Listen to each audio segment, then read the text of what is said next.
You're listening to the Angry Marks Podcast Network. Ladies and gentlemen, welcome to the Wrestling Nerdcast on the Angry Marks Podcast Network with your host, Will Huckaby and Mika Villas. And welcome, ladies and gentlemen, once again. It's that time of the week. It's time for the Wrestling Nerdcast. As usual, I'm your host, the AIWF World Heavyweight Champion, the World Wrestling Grand Prix Champion, the National Syndicate Heavyweight Champion, a national icon and reality TV star, the disrespectful intellectual, the Southern gentleman, the incredible Will Huckaby. And I would be remiss if I didn't introduce my tag partner as well. She's one half of the world's cutest commentary team. She's the lover of waffles, the voice of speech impediment, the Aphrodite of affection. She's Miss Hashtag What That Mouth Do, a.k.a. Buy Her a Taco. Mika Villas. What up, Mika? What up, boy?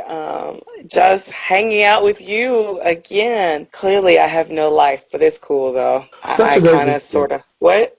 We had a great weekend. We did. Help celebrate your birthday, your belated birthday and stuff. Did a debut this Friday. I debuted at AWN. Well, before that, Thursday, I was at USA Championship Wrestling in Bluefield, West Virginia. Got to wrestle the original Cuban assassin's grandson.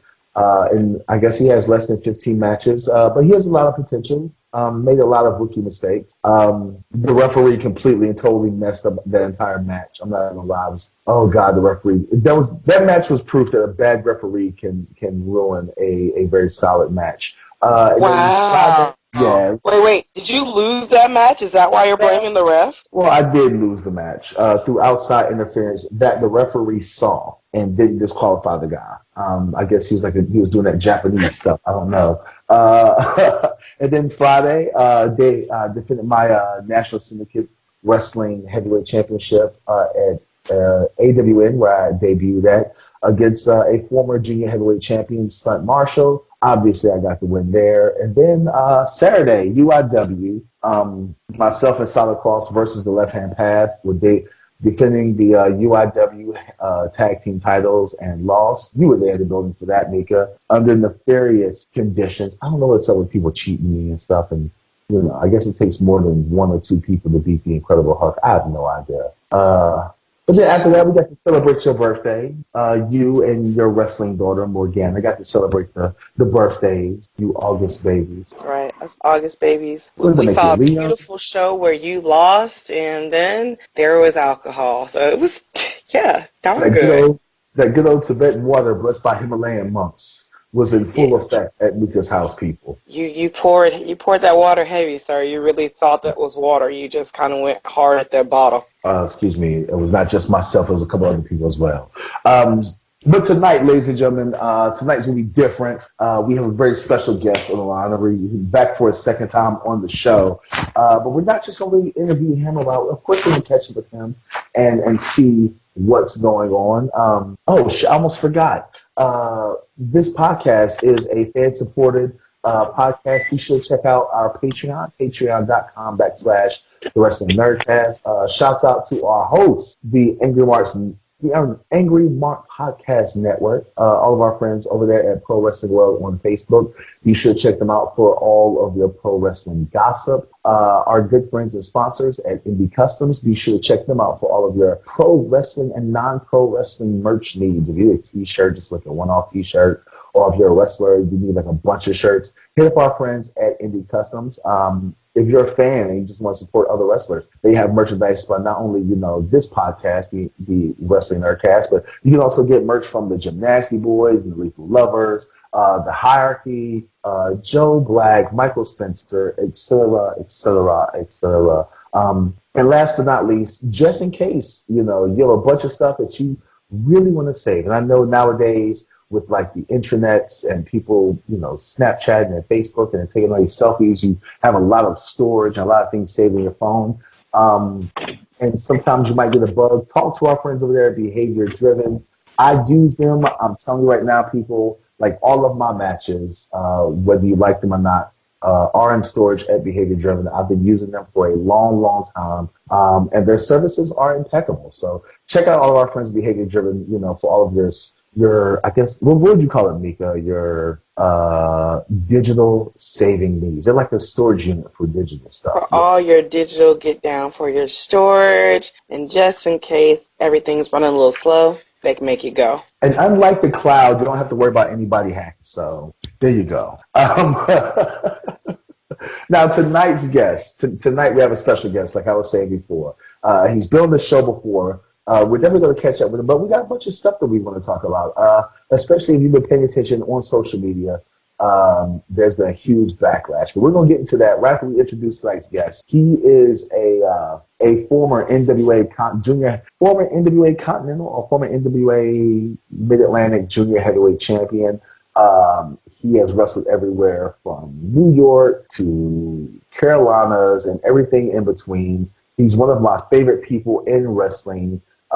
He's probably one of the greatest promo guys in wrestling right now. I'm not even going to lie to you. The one, the only, LFA. Oh, I forgot. I almost forgot. He's also, in my kids' top 5 wrestlers, he is number 5. He pushed me out of my kids' top 5 and down to number 6, which I still owe him for that. The one, the only, LFA, Manny Martinez. What's up, man? What's up? Got pushed down. They seen him Mika. They seen him wrestle one time.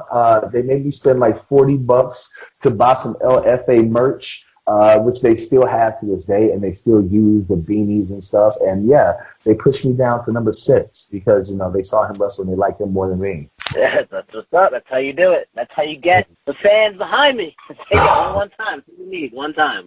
So what have you been up to, man? Well, I just had a tooth extraction that was actually an extraction that I needed to get done for, I'd say, around 15 years. I needed to get it done, so I just did it now. Might as well. Bookings are a little slow. It always gets slow for me for some reason around August, September. So I'm like, let me just do it now, get it over with, get an implant, and then just make sure no one knocks my teeth out again. I think that's the case, man. Wrestling, for some reason, when the summer starts slowing down and stuff, man, it gets closer to Christmas, the wrestling bookings start getting slim, man. People stop running.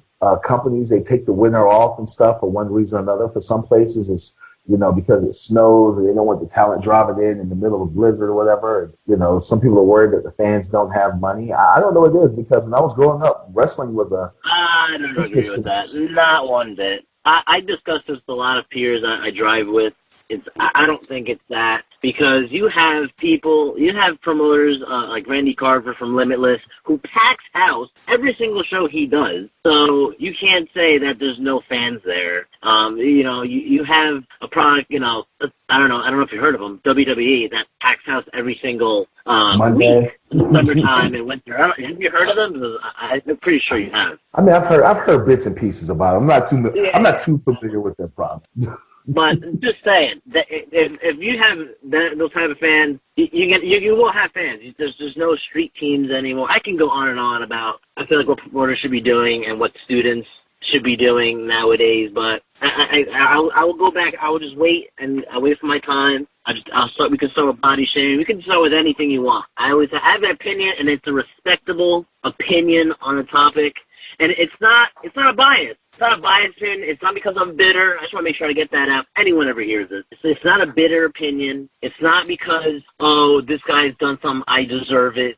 It's not that. I just feel like there's some people who get opportunities. I wouldn't say you don't deserve it, but I just question, how are they actually getting it when they don't have any presence online?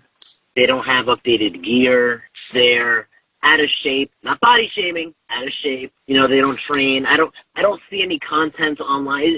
There's a lot of questions that I have, and I wonder. So I'll just leave it at that for now until we get to the body shaming part. Well, I was about to say, Mika. I talked to Mika about this and stuff after UIW, and I actually told her about this when you contacted me. So, ladies and gentlemen, I know by now, if you're a wrestling fan, if you're around the wrestling world, you've already heard about the huge Dave Meltzer Peyton Royce debacle, where people felt like he was body shaming her. And whether you feel like he was body shaming her or not, we're not going to get to that. But because of that, I made a post because I'm a large guy, not very tall, 5'10". As of now, we're about 265. But several times I've been told by promoters, hey, if you lose the gut, if you lose this weight, we'll bring you in. And it just got to, I think it struck a nerve. For myself, the reason why I made the post is because with Peyton Royce, I've seen so many people coming to her aid about you shouldn't body shame females. Women should feel comfortable in their skin, which, believe you me, I support wholeheartedly. I do believe that not just women, but everybody should feel comfortable in their own skin, and that nobody should really judge somebody because of their size, especially in the business of entertainment. My big deal was, if you won't say it to a female, what makes you think that it's okay to tell a man, hey, you're fat, you're out of shape, you need to lose weight? Because I feel like if you won't say it to me, or if you won't say it to a female, then it shouldn't be said to a man, especially if everybody's supposed to be equal across the board. And you made a comment, and then you said, hey, you want to come on the show? So here we are. So with that, I'm gonna go ahead and get this interview really started. All right, Manny, what is your opinion about male body shaming in the business of professional wrestling? Well, it comes down to when I started wrestling back in 2008, New York Wrestling Connection down in Deer Park, New York. Having people who were above me at the time, which was so funny. Anthony Nese was one of them. Another guy named, I call him Plasma. I call him Plasma to this day. When I see him at ROH at times, when I go there for backstage and I see him, I call him Plasma. He turns Trent Beretta. You have people like that who are always in shape, and it doesn't even come as a question, if they're not wrestlers or not, if they're wrestlers or not. So when they come to me, when I was like a really thin, I was like a pencil when I first started. And they came to me, it's like, you got to look like a wrestler. You can't just go on shows looking like you are now. Like, it's just not believable. You have to look like a wrestler. You have to build up. You have to gain muscle. I'm like, okay. And I always listen. And that was totally fine because they're right. They're not wrong. They're absolutely not wrong about it. However, now you see so many different body types. Now, I mean, I was just in a closed circle back in 2008, but now you have so many body types. You have thin guys, you have pencil thin guys, you have thick guys, you have really built guys, you have, I wouldn't say overweight, but you have just bigger sized guys. I mean, there's a lot of bigger sized guys in the indies that can actually move. I feel like if you can actually move, it shouldn't matter. That's the biggest. Mika, what do you got to say about this? It's just, it's weird to me. I know that there's this whole stigma / reality that Vince McMahon likes bigger guys, and since the WWE is the end-all, be-all of all wrestling in some people's eyes, that a certain shape or look for a man should be the norm as far as wrestling goes. But wrestling is supposed to make you, suspend your disbelief for a little bit. And part of that should be they look different, and that they're not so incredibly shaped that it makes it just unusual. In my everyday life, I don't see guys who are, all the time built like wrestlers that are just, or like imagine what a wrestler should look like as far as the males go, where there's muscles on top of muscles. They're all 7 feet tall with, guns that'll just make you swoon and drop to your knees every 6 seconds. I see guys look regular. There are guys who are in shape, guys who are not in shape. But the fact of the matter is, it shouldn't, like you said, it shouldn't matter if they're bigger or smaller. It's how they move, how they represent themselves in the ring, what they do as far as their work ethic goes. And the look is not so much, he should be fatter, he should be taller, he should be skinnier, he should be more built. It's what does his work look like? Yes, I understand that, again, we all have these images of what athletes should be, but wrestlers are athletes, and they definitely come in different sizes and shapes. And to tell someone, male or female, you should be this because, that looks better, it's just ignorant. Well, let me intervene on that one too. Just to segue off of how a person is supposed to look. It's not just when I'm talking to promoters, and when any of us are talking to promoters, some are actually honest. Now, their honesty is like a double-edged sword, because I talked to one promoter locally here that didn't talk about my body size, like my size itself, because for what I am a thug. I mean, that's basically what it is. And what does a thug look like? When you go to when you don't go to a prison, you really don't just go there, but when you watch these movies and you watch anything on TV, or what a thug's supposed to look like, I think I portray that quite well on the look-wise, not anything else, just by the build. I think I can play that quite well. I think that's fair to say. Now, when they talk about gear, this is a little different because it's not just your look on, oh, this guy has a bigger belly. I don't know if I want to book this guy. I mean, there's Bercy Bruiser. I mean, he's been on ROH for how many years, so I guess that doesn't matter. But you have people who have gear. So if I'm a thug, and ideally, in your mind, what does a thug look like? What does he usually wear? An Hispanic thug. I know you're going to have a specific idea of what these type of people wear, and you want to portray that. And I think that's fair to agree on across the board here. Now, when they tell me you don't have regular gear, ? I'm like, what do you mean? I have custom-made gear. Like, you don't see it in my promo pictures? They're custom-made. I have someone that made canvas material gear that looked like the pants, like Dickie pants. I have regular Dickie pants that have stuff on it, and I have canvas material that looks just like any other Dickie pants. And so to them, that's not okay. That's not an okay look to have. They don't like that. They ask, oh, do you have trunks? Do you have long tights? I'm like, man, you're losing the concept. And this is where I feel like promoters are really starting to not get it. And that's where I feel like it's not more of a promoter, it's one of those money mark people. When you're a thug, you don't wear trunks. You're losing the character in itself. Who are you really trying to book? If you're trying to just book a regular Joe Schmo wrestler, okay, fine. But I'm going in as a thug. Thugs are not going to wear trunks. Thugs are not going to wear biker shorts. Thugs are not going to wear long tights with nice boots. That's not what a thug looks like. That's not what it looks like. It's just not it. And then when I see pictures of past shows of these so-called promoters, what do I see? I see a Mysterio knockoff mask with a guy wearing a T-shirt, but then he has long trunks, long tights, and he has boots on. But it's like one of those crappy indie wrestlers. Like, what is that? So you're telling me you wouldn't book me, who someone looks authentic, who looks professional, looks TV ready, but you're gonna book someone like that? Well, here's my thing. Getting back to the body shaming gimmick is that because I feel like all athletes come in different shapes and sizes. Myself, you can't say that an NFL offensive lineman is not an athlete because they're built basically how I am. They're bigger guys with a gut. They're not walking around with six packs at 265. It's just not feasible. And I made the point, and this is for both of y'all.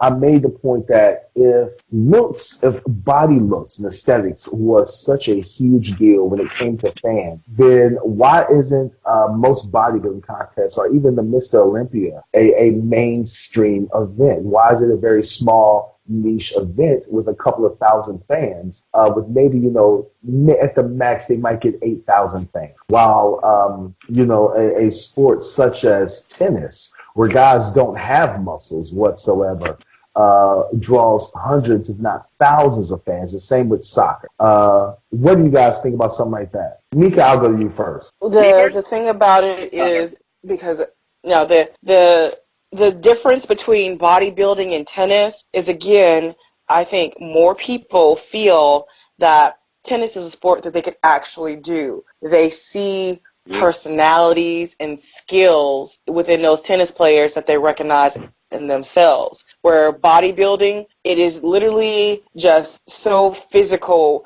Your body has to be molded and shaped in the discipline and the training that they do in order to get their bodies into that physique. It's just not something that the average normal person looks in the mirror and goes, you know what, I feel like today I could be, a bodybuilder.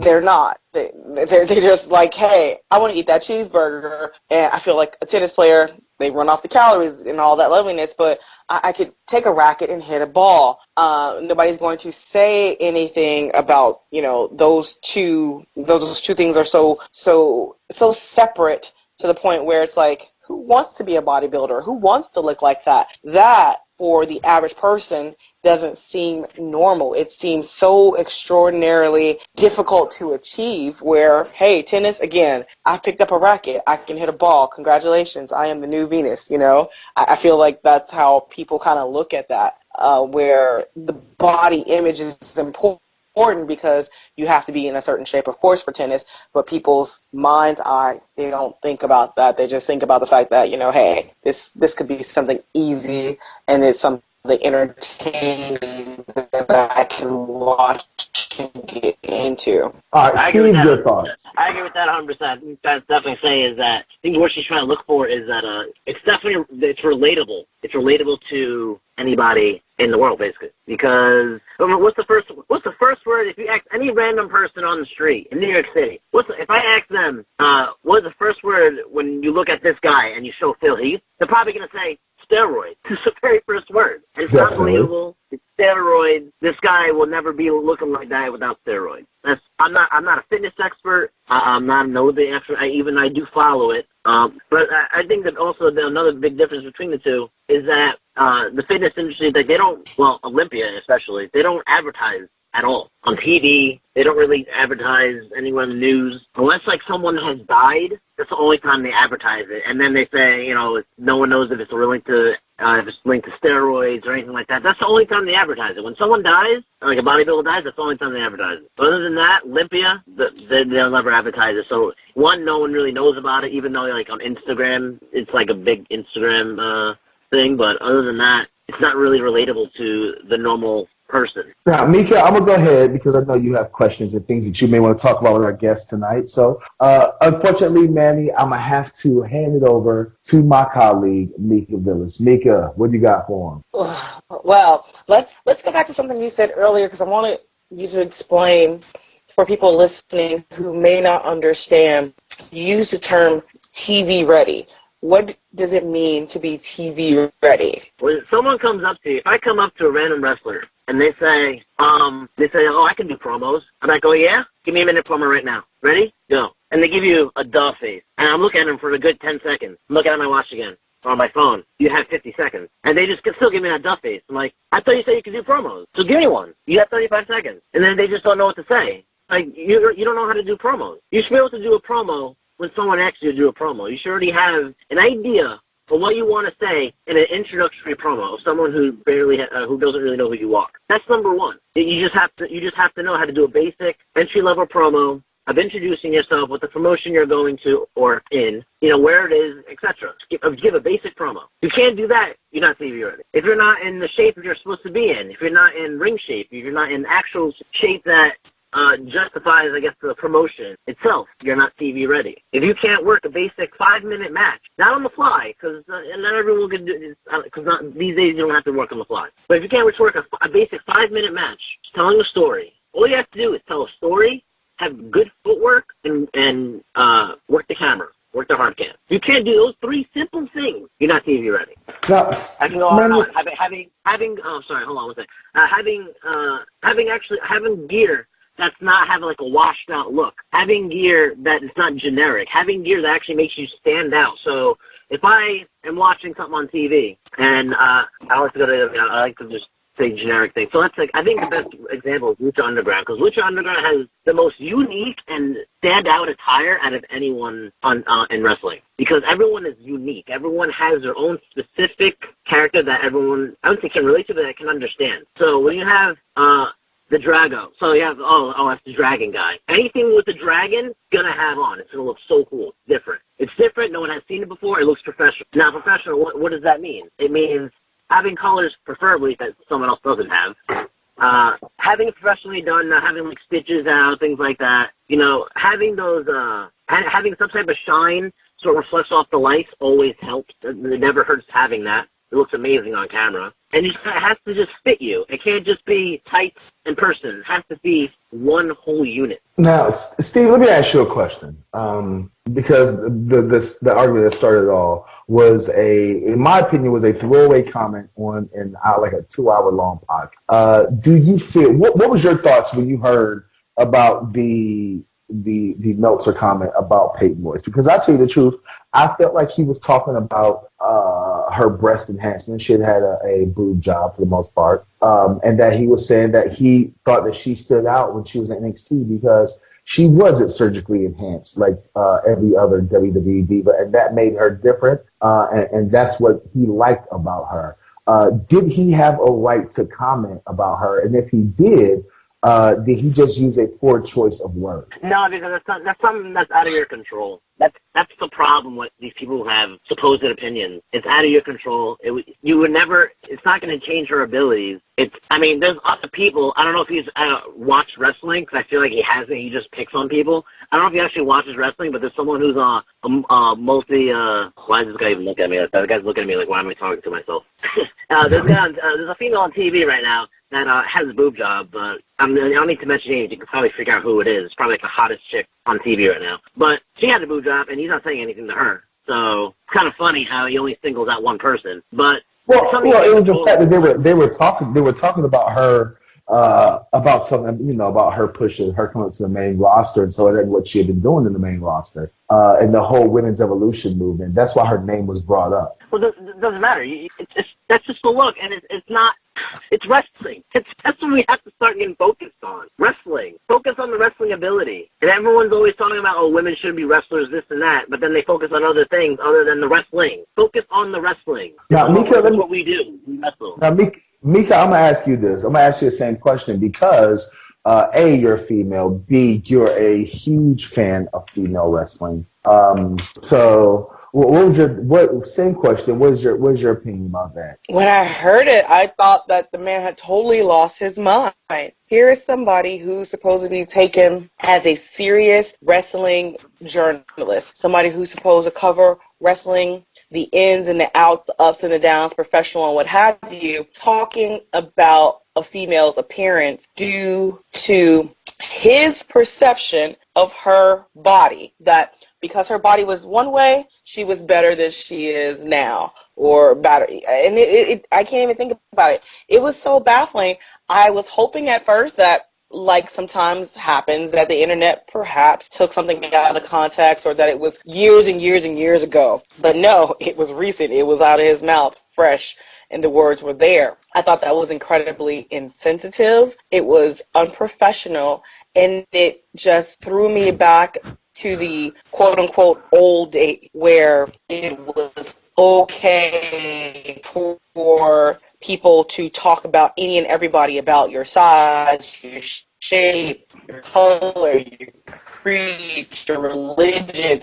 It was just one of those ignorant remarks where I expected some backwater to be making that remark, and I go, are you serious? Are you kidding? How dare he? People burn people down on a regular basis for something less than this. And here this person who is supposed to be, respected by his peers and people in his circle just opens his mouth and says these words like it's no big deal, with no thinking. And it baffled me. It didn't hurt my feelings. It just made me realize how truly backwards some people's thinking is, and how much further we have to come just as human beings to just say, hey, listen, that's not cool. It doesn't matter.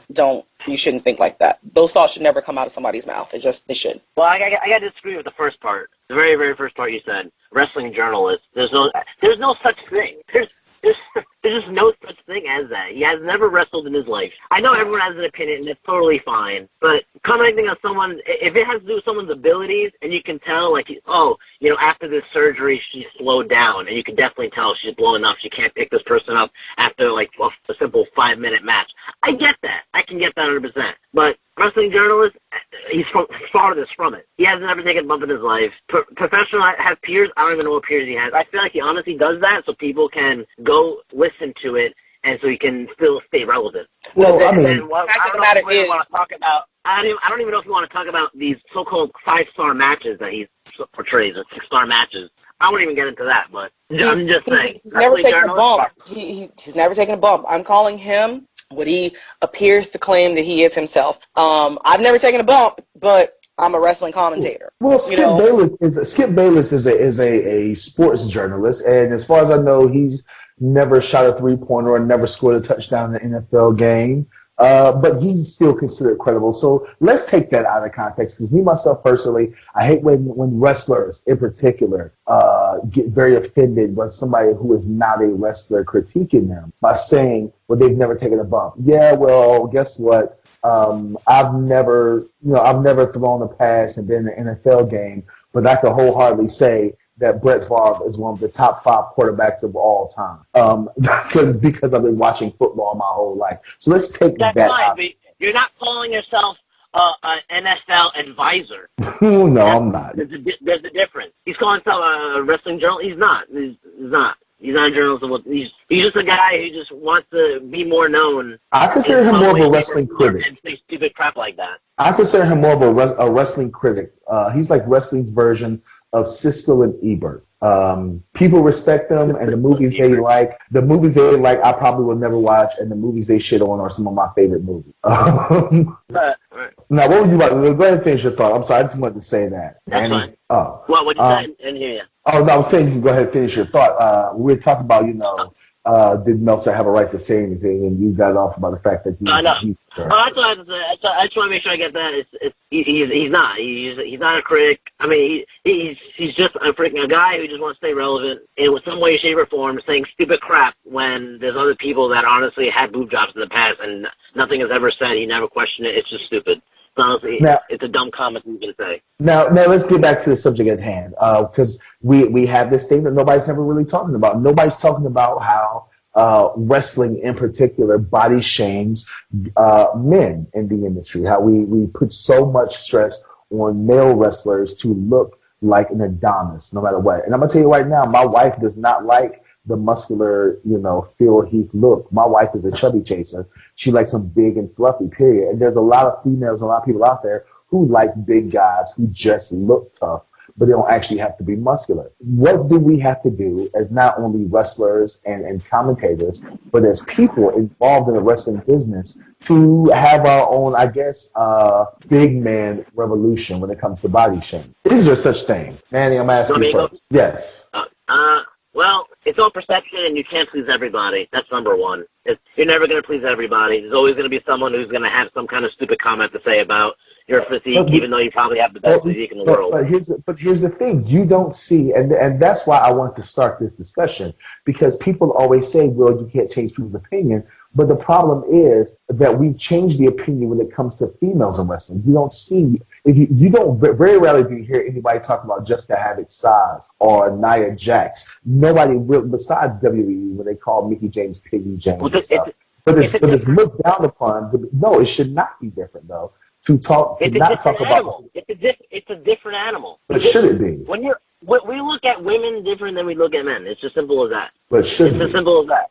I know it shouldn't be, but that's just how the media and everyone looks at it. How we look at what a woman's in shape supposed to look like. If you ask a random person on the street, which is usually the general public, when you ask them what is a woman supposed to look like, and you give them 2 pictures, or you give them like 3 pictures, you give them like a thin woman, then you give them a bodybuilder woman, that actually like you see like on stages, and then you see just an average woman, like just any average cute woman on the street, and then you probably maybe can see like a little heavier woman. I guarantee they're gonna pick out the more ideal woman is gonna be the heavier woman or the average looking woman, like the third picture. Not the first, like maybe the first one, the third one, and the fourth one. You're probably never ever gonna get the second one. The ideal woman is not supposed to look like that. It's just how it is. Now, if you say, all right, what is a wrestling woman supposed to like? What should a wrestling woman look like? Then they probably will pick second choice or the third choice, and maybe some will pick the fourth choice in that order. Now, the question is, and you've just proven my point,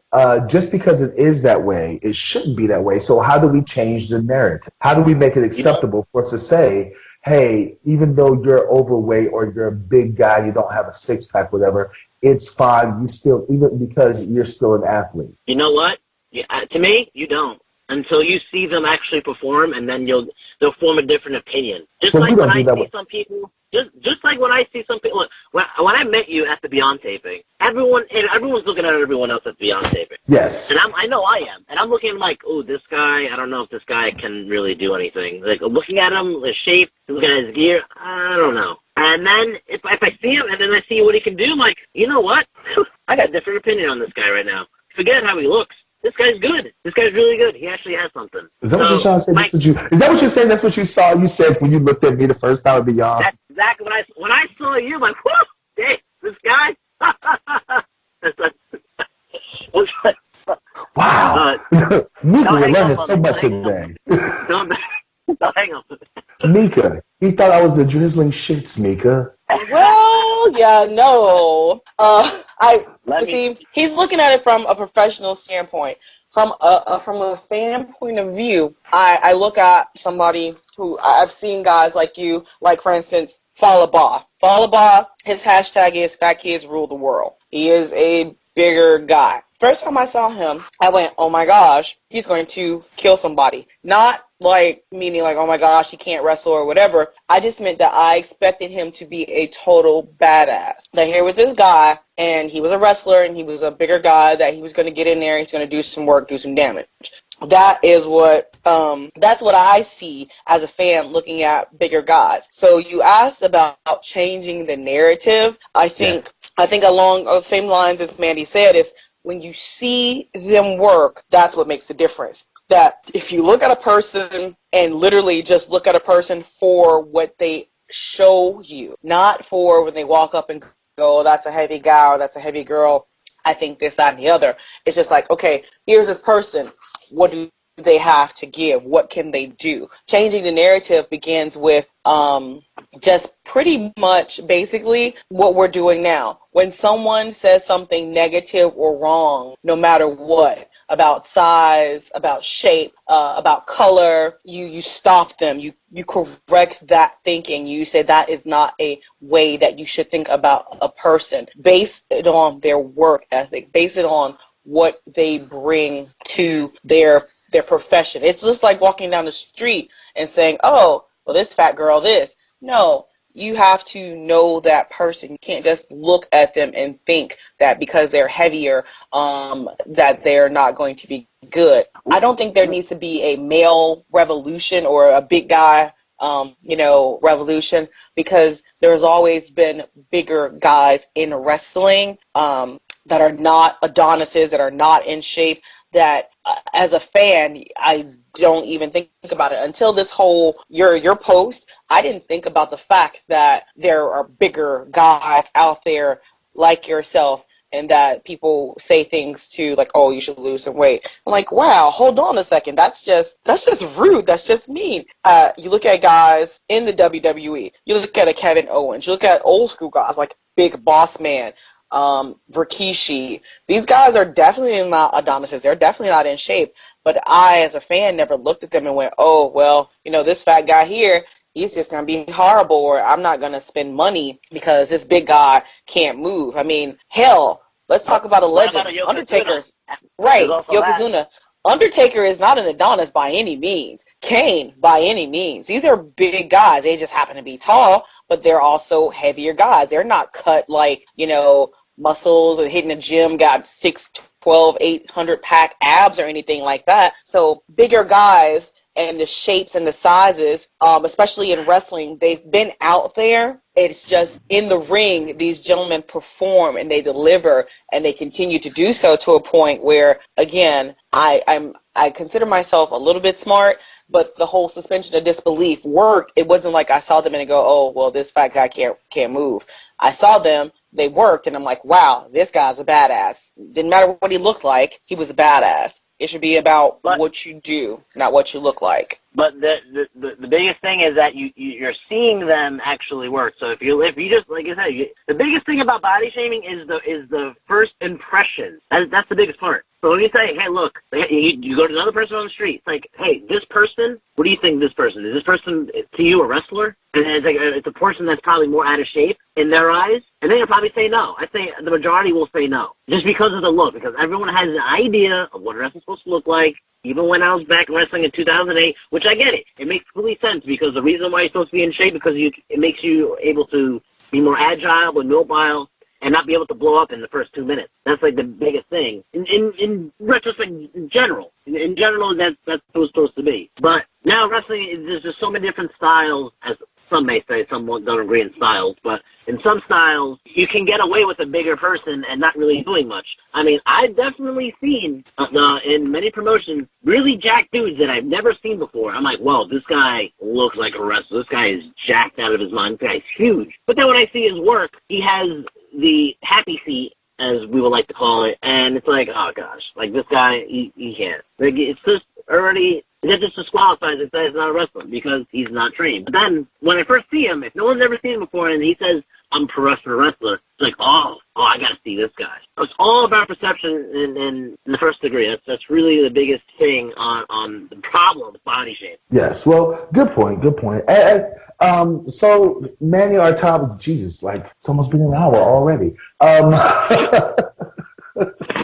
ramble on all day. I could talk about promoters. I could talk about promotions. I could talk about the generic crap that all these promoters always like put on their shows, and I can go on all day.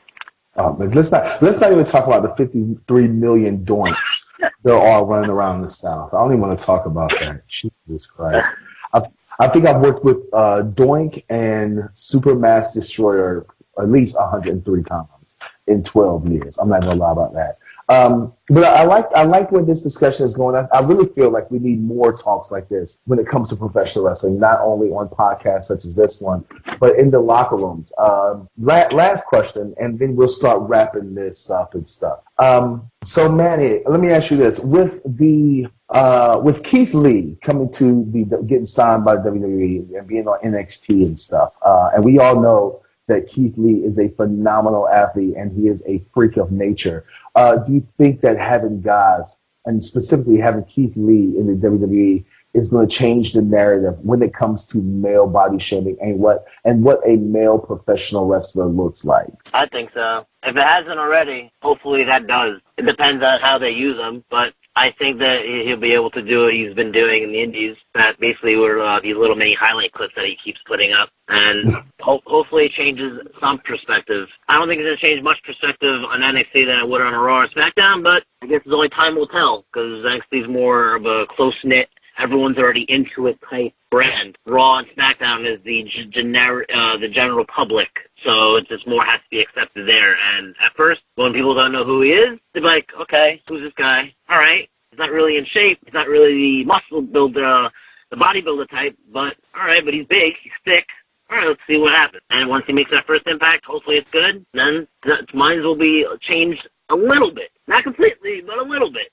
All right. Well, with that being said, Manny, this is the time of the night where we're going to ask you to go ahead and get your shit in, man. I'm so glad that you came on the show tonight. What shows you got coming up, man? You got anything coming up soon? Right now, the two shows right now is Dynasty on the 15th. That is upstate New York. I don't know the location yet because they didn't even tell me the location, but it's definitely upstate New York near Albany. And I'm actually really excited about that one because Chris Envy, the guy who is the booker on that show, he's finally giving me an opportunity that I've been waiting for everywhere else. Just that one chance to show them that I can hang with their guys. That's the biggest thing with more of the unknown people like myself. He's finally giving me an opportunity. He gave me a mic. I ran with it. And the guy, the general manager of that show, he's like, who is this guy? He's good. Bring him back. That's it. All I need is that one time to make that first impression look good. Well, I knew you had talent from that Beyond taping. I saw you the first time I saw you. I was like, yo, this kid had, like, Jesus. He has the look. He has the gimmick. Like, that's money. See, I had a positive. Just to segue really well, the second one is On Point Wrestling, which is I've been hounding them for some time to finally get on that show. I always wanted to get on Point Wrestling, and I finally have an opportunity. In the 29th, I'm gonna be in a Fatal 4-Way. And I'm going to be shooting a pretty unique promo that people have not seen before. Uh-oh. And I've noticed. Go ahead. No, and I've noticed that people are starting to do the movie-style promos now. It's funny. I'm not saying they're copying it from me, but I've been doing those movie-style promos before Lucha Underground was getting popular, even on TV for the first time. I was doing those movie-style promos first. So it's funny that everyone's now starting to do the movie-style promos. They're upping their promo game. But if everyone's going to be topping their promo game, I'm going to be making sure I'm going to be one step ahead of them every single time. Well, I know you have that. I know you have the expertise to do that. So go ahead and give out all of your social media, man. Well, just before that, really quick, that test, I know he's talking about the Beyond taping. I had the biggest test when I was versus Anthony Green on the last Beyond taping. That was my biggest test. I was saying, all right, can this guy hang with my guy? And that was the biggest test, and not at least from Drew, that I can hang with one of his guys. So anyway, my social media. So it is in Instagram and Twitter. The ones I hang on the most is Macho Manny, MACH0 Manny, all one word. Say what's up, talk trash, Paid's a good promo. Paid's a Brad promo. I don't care. Just interact with me, and I'll come back with something. Don't worry. Well, Manny, thank you for being a guest on the show, man. I appreciate it. Hopefully, I'm going to get up to New York very soon. Actually, I'll be in New York this week for Capital Wrestling, so you should come and say what's up, man. I'll definitely be if that's on the show, on one of those other show dates, I'll be there. All right, yeah.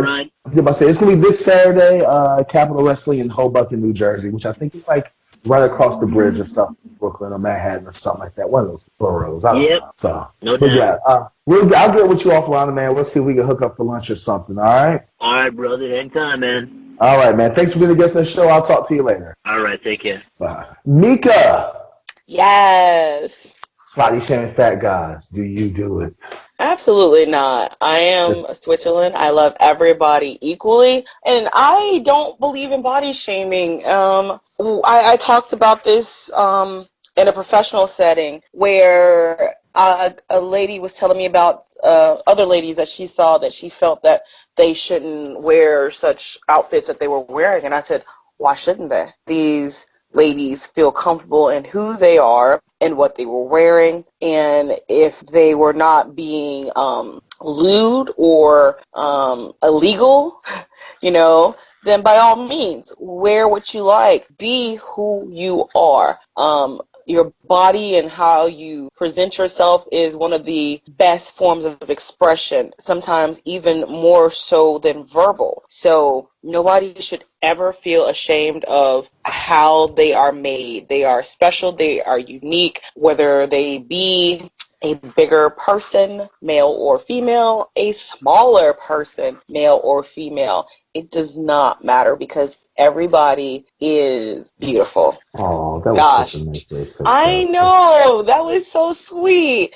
I hung out with you, and I had to get sweeter because you're a horrible person. Whatever. Don't even lie like that. All right. Anyway, Mika, what are you doing this coming week, girl? Where can we catch Mika Villas at? This week, ladies and gentlemen, boys and girls, children of all ages, there's a little something in Atlanta called Dragon Con. Dragon Con will be downtown at the Hyatt in downtown Atlanta, and Thursday night is Dragon Con Wrestling. I will be in attendance, and there is something that they do every year. I've come to find out now, or at least for the past couple years. They do cosplaying. You can come dressed as your favorite wrestler. I will be going as a WWE Hall of Famer this year, as I did last year. This Hall of Famer will actually, I was Trish Stratus last year. That's famous.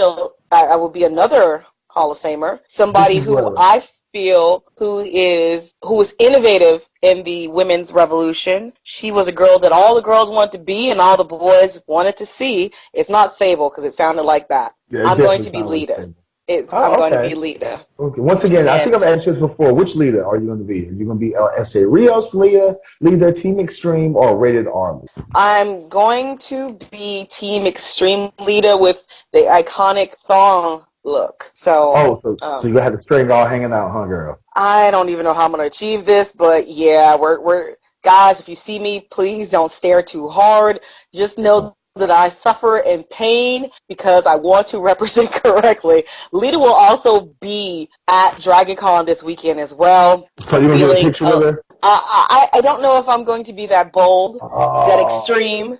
I feel that I'm going to do this as much just as I possibly can, but there's only one, and I would totally freak out dressed as her meeting her, so I don't think I'm going to make that happen. So come on, you've got to get a picture with Lita dressed as Lita. Come on. Yeah, we'll see. My costume, again, I'm doing. I love Dragon Con because you can role play or cosplay, and I've been watching people's costumes, and my costume, I'm not like a role player or a cosplayer. My costumes are kind of like thrown together from stuff in my closet. So last year my Trish outfit surprised me. I was like, oh, I got all this in my closet. So this year my Lita outfit is surprising me, but she's she's unique. All you need is some green cargo pants and a red thong and some fishnet arm sleeve thingies or whatever, and the graphic tee. You gotta have like an Ed Hardy graphic tee, some green cargo pants, a red thong. Where were you when I was trying to get this all together? You could have just helped me unstress. Gosh, I mean, the thing's Thursday. You tell me now. I'm gonna have to go pull out the Trish outfit. I'm feeling some kind of way. That's all you need is 2 days. Anyway, Thursday, as usual. Well, actually, this Thursday, I will be for XICW in Beckley, West Virginia, debuting there. A lot of debuts this month. Debuting at XMCW in Beckley, West Virginia, at the Beckley, West Virginia Buffalo Wild Wings. Saturday, like I said, I will be at Capital Wrestling in Hoboken, New Jersey. Friday, I will be, I think I'm making an appearance in Charleston, West Virginia. I'm not sure. I think so. I have to check my schedule, but I do believe that this week I'll be in Charleston, West Virginia this Friday. I'm not very sure.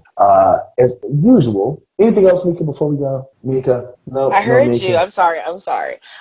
Before we go, let's see. Don't forget that if you are in, around, near, or can be your happy little selves in the Atlanta area, we've got Atlanta Wrestling Entertainment, home promotion here. Season 5 kicks off on the 30th of September.